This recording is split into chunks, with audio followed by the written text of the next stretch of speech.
లేని వాటిని ఉన్నట్టు పిలిచే దేవుడు మన దేవుడు. 100 సార్లు 1000 సార్లు 1,00,000 సార్లు చెబుతాయి ఈ మాట. ఉన్నదాన్ని లేనట్టు చేయగలుగుతాడు, లేని దాన్ని ఉన్నట్టే పిలుచువాడు ఆయన. ఆయనకి సాధ్యం కాదే ఉంది, నీకు సాధ్యం కావాలి నమ్మటం.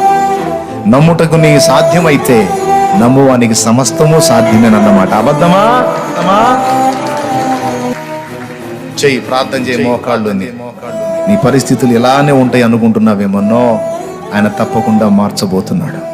చూడ విశ్వాసంతో నువ్వు ఏ సమస్యల గురించి ఉపవాసంలో దేవుని ముందుకు వచ్చావో, దేవుని సన్నిధికి వచ్చావో, ఏ వేదనతో, ఏ సమస్యతో, ఏ బాధతో, ఏ అప్పుతో, ఏ అది శరీర సంబంధమైన సమస్యలైనా, ఆత్మీయ జీవితానికి సంబంధించిన సమస్యలైనా, సేవను కూర్చున్నటువంటి విషయాలైనా ఏవైనా ముందు విశ్వాసంతో చూడటం నేర్చుకో.